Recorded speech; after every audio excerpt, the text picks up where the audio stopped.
He came running after me. That's not how it went. Hi, my name is Irwin. I'm sorry I can't breathe, but That's not what it... I just have to know You do your not name. tell the truth whatsoever.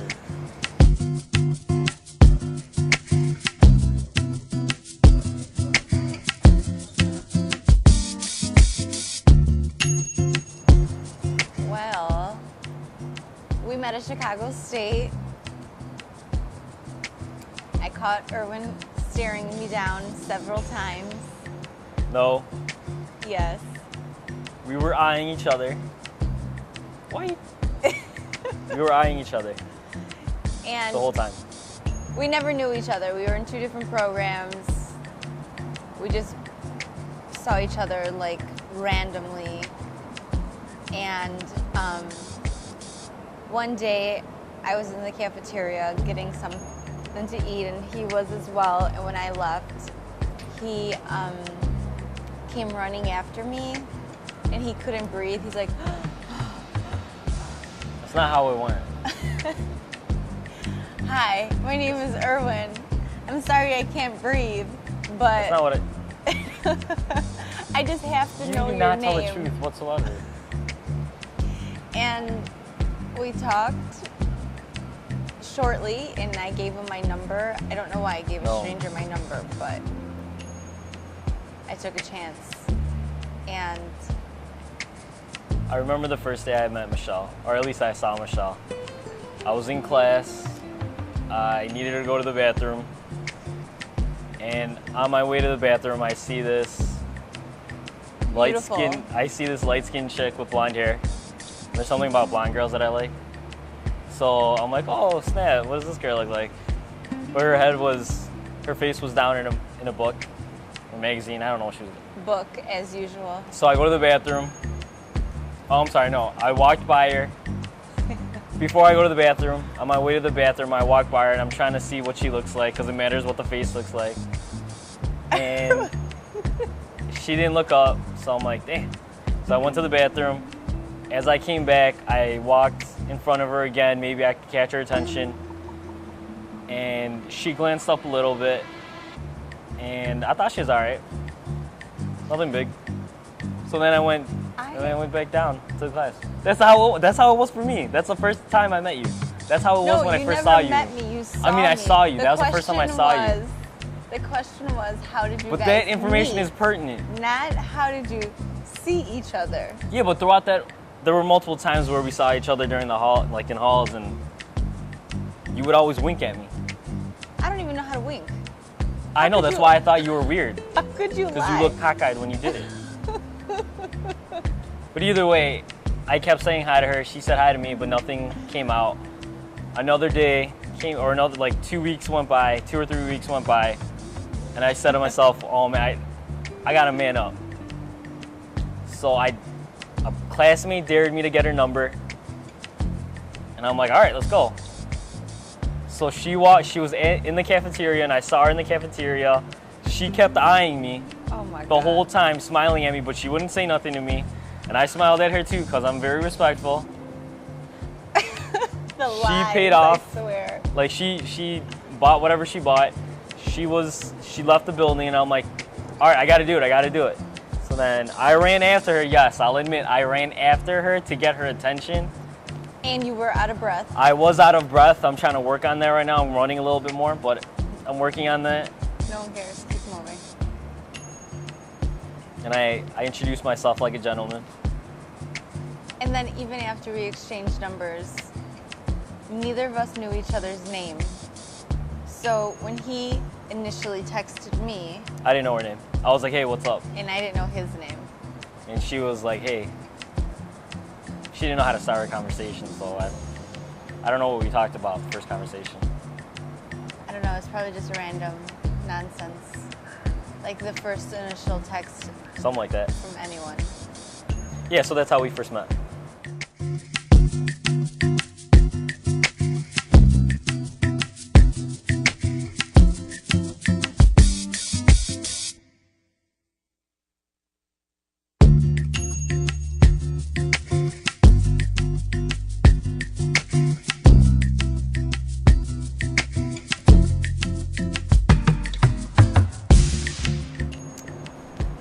proposal. Well, I was working overtime as usual on my day off, and he said he was going out with his friends. So since I was getting off of work fairly early, I decided, well, if he's going out, I want to go out. And I called my friends, and we had set everything up, and my friend was gonna pick me up at 10:30, I believe. Lisette picked you up. You can use names. Yeah, well, she was gonna pick me up at 10:30, and she was running late, and she told me she had to stop at Millennium Park to drop off a camera to her brother's prom. So it's a prom season, so I'm like totally believing that story. And you know, I see like she's texting someone and driving like a maniac, like closes at 11, and I don't know who she's talking to. I'm just thinking, okay, well, we're just going to Millennium Park, and we're on Michigan and Monroe.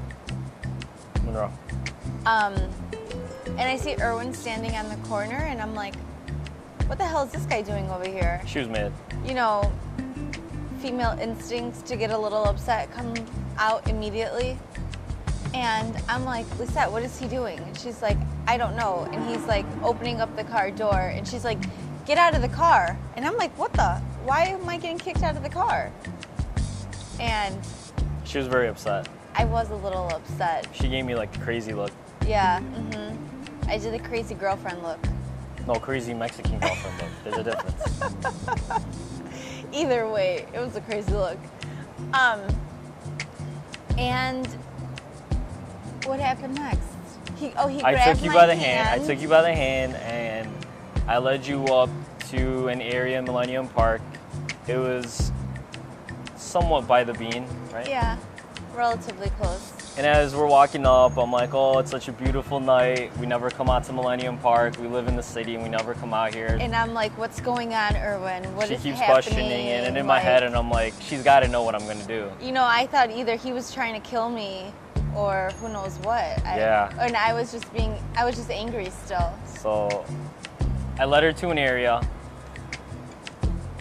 and as we're walking to a certain spot that I had set in mind, my retarded sister and my retarded cousin was trying to hide, but they weren't doing it very well. Not at all. Thank you, Ryan, and my sister Mabel. As a matter of fact, they gave everything away. They gave everything away. Yes. But either way, it was still nice. But I appreciate it, because then I knew he wasn't trying to kill me. So anyways, I sat her down, and I'm talking to her, and I'm like, baby, I love you so much, yada, yada, yada.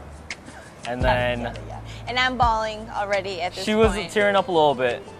And then I'm like, you know what? I really do wish we can get married, but the situation right now is not right. You deserve the best of everything, but I can't really provide that to you right now. I first started saying, you know, you deserve the best. Flowers? Candy. Candy. I said you deserve the best chocolates in the world, but I can't afford the best chocolates in the world. So then here comes my retarded sister, Mabel. And she's acting like, you know, she's selling chocolates off the street like some homeless person. And I'm like, so, chocolates, how much are your chocolates? And she comes out with some outrageous number, I don't know. And I was like, all I got is a dime, so give me some chocolates. So she's like, all right, I'll sell it to you. So I got some chocolates for her. I look at her and I'm like, baby, these are the best chocolates in the world, but you also deserve the best flowers in the world, but I can't afford that right now. I think Mabel had the flowers also. Ryan had the flowers, something like that. I think Mabel had the flowers. Either way, my boy Ryan comes out pretending like he's selling flowers. And I'm like, how much are your flowers? And he says $1. Or no, he says $2. And I'm like, all I got is $1. And he said something, he made some joke. I don't remember. Point is, he got the flowers. I got some flowers from him. So then I give her the flowers and I'm like, baby, you got chocolates, you got the best flowers. Now all you need is the best ring, the most expensive, most beautiful ring in the world, but I can't give that to you. So then my sister comes back out trying to sell a ring. And No, Ryan had the ring, and you guys were going back and forth like, you got a ring? No, you got a ring? No, who's got the ring? And I'm like, someone just find the damn ring and give it to me. she was getting upset That's again. what I was thinking. Like, I Again, just she was wanted getting upset. my ring. Anyways, I got the ring, and she's already crying. So I'm like, baby, you got the best chocolates in the world. You got the best flowers in the world. I have the best, most beautiful ring in the world. And the most beautiful girl in the world. You And then can't I forget said- that part. I said I have the most beautiful girl in the world. So then I looked at her, I went down on my knees, One and knee. she's like on my knee, and she's bawling. Yes. And I look at her and I'm like, Michelle, and I open the box, and she's like, yes. That's And a I'm lie. like, That's I'm a looking lie. around, I'm like, No, I didn't say nothing yet. I didn't wait. No, that's you. not true. That is very you true. You always say I that. opened the box, and you're like, yes, No. yes, No. yes. That's not. I'll marry you. And I'm like, That's not I didn't even ask you true. yet. Let me finish this. And so then she was quiet for a second, and then I'm like, Michelle, will you marry me? Is that what I said? Will you marry me? I said it like that, like a G. I did wait until he said, Michelle, will you marry me? And then I said yes. And I was sobbing She wasn't sobbing. She was crying hysterically. hysterically. Yeah. Well, it was a very emotional moment, and I was very happy. So then, To will you say marry yes. me? She says, yes, yes, yes, I will. And then that's how it went. Yeah, that was pretty much it. It was our Martin-themed proposal. It was a Martin theme. I wasn't able to get Brandon or Brian McKnight. But Yeah, we didn't want Mabel or Ryan singing, so Not at all. we're grateful for that. Ryan's alright. I don't know. You could try. Either way, yeah, that's how we did.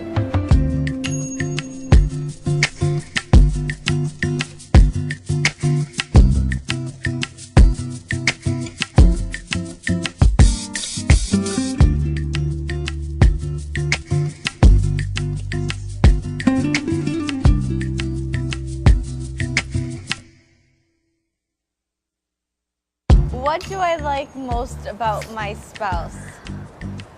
Well, he's a doctor.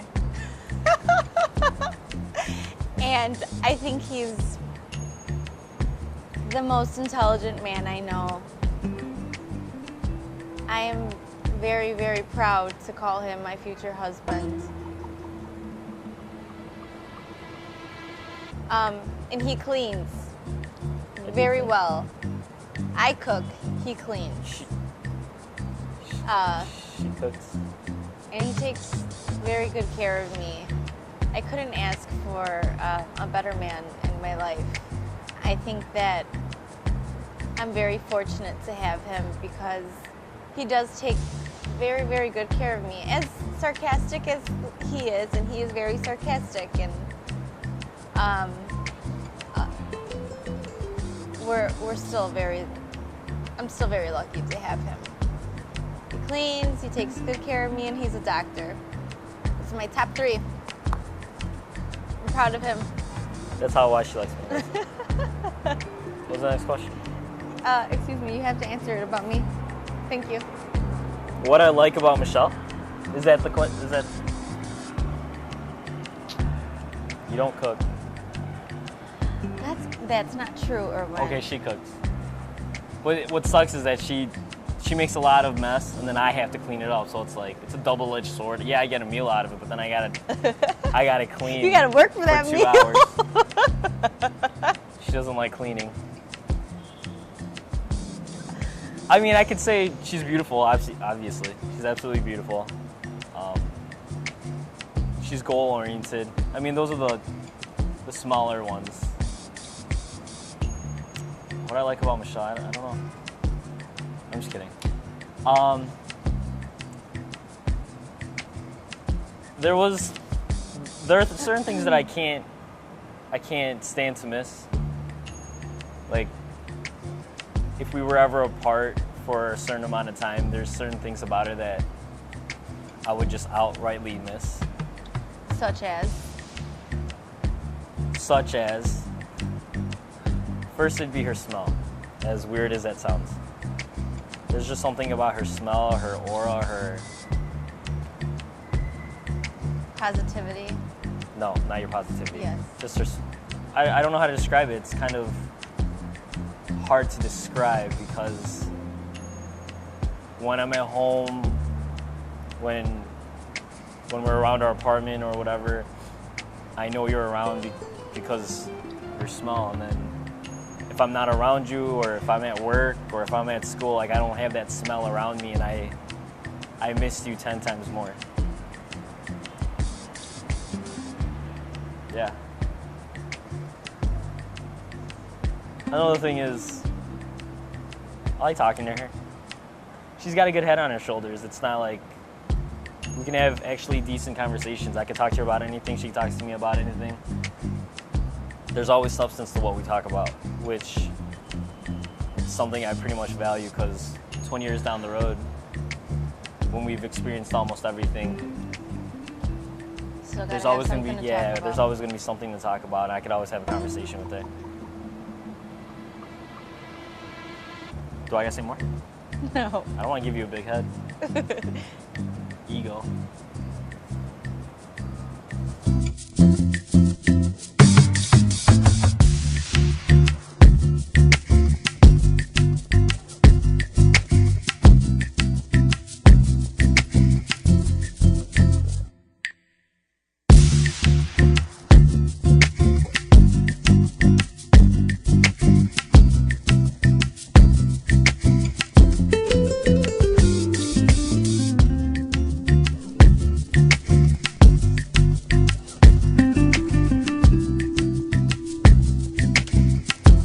I'm not allowed to have any thoughts or feelings about the wedding. What are you talking about? I like to involve myself in the wedding, but my suggestions are never really considered. But like I wanted to wear ruffles for my tux. I think that's okay. I think a ruffled tuxedo, like the ruffled shirt, I'm not allowed to do that at my own wedding. Dumb and Dumber? I wasn't gonna do blue though, or orange. It would have been white most likely. Do you think that people would really wonder why your stuff gets vetoed? It's my wedding. When you have suggestions like that? It's my wedding. I seriously don't mind it. You think I'm joking. You tell everyone, ho ho ho. I'm serious. I would wear that. Anyways. I'm in charge of the sweet table. That's my responsibility. He volunteered for that. The sweet table. He also is in charge of doing the limo that has not been done yet. I already have all these options. I've already presented you all these choices and you say no, no, no, no, veto, veto, veto. So then what do you want me to do? That's not true. You want me to just sign on a contract without you knowing and then we'll be done with it? No, but you don't present price quotes, so how can you say you have I do stuff present lined up? price. You've never presented one.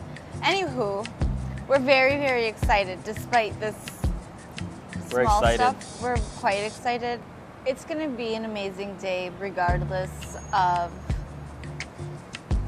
what we have, what we don't have.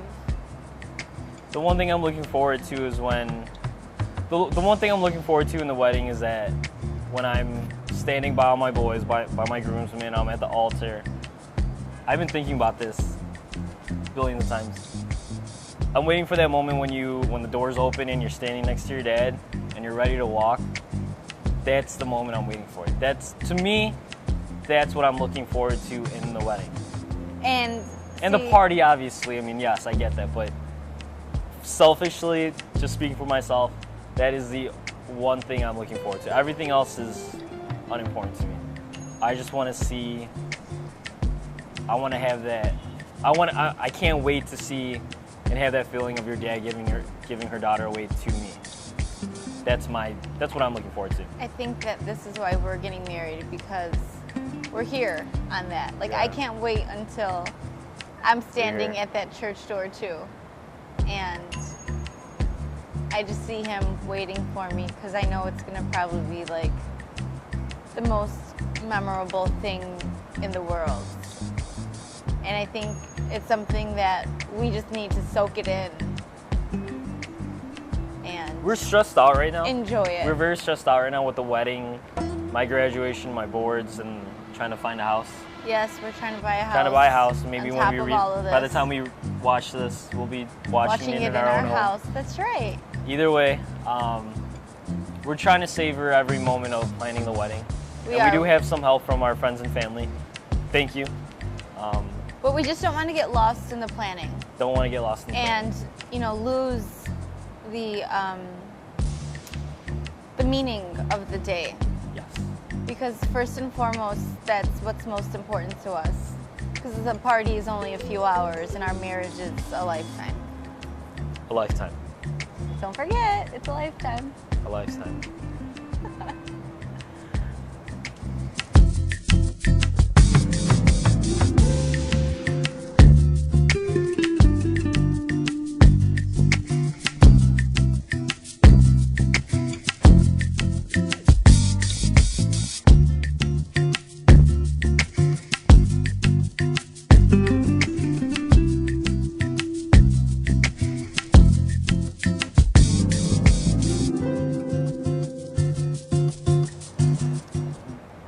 Do I have permission to say anything? You can say whatever you'd like. This is your day as well. I think the centerpieces are too much. That's not the last words he was referring to. Oh, I just wanted Honey. to throw that in there. It doesn't matter. They're already done and paid for. That's because you're tired of going to look at them with me. That's the Then only don't reason take why me you're with saying you. that. I don't want to go with you. Anyways, back to our last word.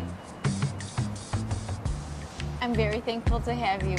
Yes, I love you too. You're love wearing, you you're wearing very your Joker much. pants. I'm gonna punch you. We call these the Joker pants. I'm I call them the Joker pants. coming from the Joker himself. I'm just saying, I mean, they're purple. Anyways, back to the last thought, Irwin Obispo. I Stay on love you. track. I love you. From the bottom of my heart, I love you. I love you very much, and I can't wait for September 7th. September 7th. It's going to be a good day. Despite all the small drama that we're having now, it's going to be a great day, Yeah. right? Yes. I can't wait for our friends and family to all be there and celebrate with us. Yes. Ow. See that? They caught that shit on camera. It's going to get cropped out. Don't No, worry. it won't get cropped out. We'll finish it. Please finish a final thought. Any other questions, sir? Thanks. Good deal.